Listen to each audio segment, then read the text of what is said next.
ఐఫోన్స్కి display మార్చాలంటే పెద్ద తనలో పనే చెప్పాలి. ఒకరేమో అన్నోన్ పార్ట్ వస్తుంది అంటారు, ఇంకొకరు ఫేస్ ఐడి పనిచేయదంటారు, ఇంకొంచెం ఇంప్రాపర్గా చేస్తే year speaker and front camera కూడా వర్క్ అవ్వవు.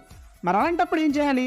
ఎక్కడైతే అన్నీ వర్క్ అయ్యేలా పర్ఫెక్ట్గా చేసిస్తారో అక్కడే డిస్ప్లే రీప్లేస్ చేయించాలి. ఈ మొబైల్ వచ్చేసి యాపిల్ ఐఫోన్ 11. దీనికి డిస్ప్లే ఇలా లైన్స్ వచ్చేసి డ్యామేజ్ అయిందని సతీష్ గారు మచిలీపట్నం నుంచి తీసుకొని వచ్చారు. యాక్చువల్గా సార్ ప్రీవియస్గా మన దగ్గర OnePlus 9 Pro రిపేర్ చేయించారు అండ్ అదే నమ్మకంతో ఈ ఐఫోన్ కూడా తీసుకొని వచ్చారు. సెట్కి ఉన్న ఓల్డ్ డిస్ప్లే రిమూవ్ చేసి న్యూ డిస్ప్లే తెప్పించి డిస్ప్లే ఎర్రర్ రాకుండా ఓల్డ్ డిస్ప్లేలో ఉన్న ఐసీ న్యూ డిస్ప్లేకి రీప్లేస్ చేసి మిగతా అన్నీ కూడా వర్క్ అయ్యేలా పర్ఫెక్ట్గా చేసి రీప్లేస్ చేస్తాము. ఫేస్ ఐడి, ట్రూ టోన్ అన్నీ కూడా వర్క్ అవుతున్నాయి. ఇంత పర్ఫెక్ట్గా చేయడానికి ఇంకొక రీజన్, సార్ అబుదాబి వెళ్తున్నారంట. సో ఏదైనా కంప్లైంట్ వచ్చినా మళ్ళీ రాలేరు కాబట్టి వర్క్ అంతా పర్ఫెక్ట్గా నీట్గా చేసి మొబైల్ హ్యాండ్ ఓవర్ చేసాము. సో మీలో ఎవరికైనా iPhones display or mother board complaints ఉంటే స్క్రీన్ మీద ఉన్న నెంబర్కి కాల్ ఆర్ మెసేజ్ చేయండి. అండ్ ఈ వీడియోని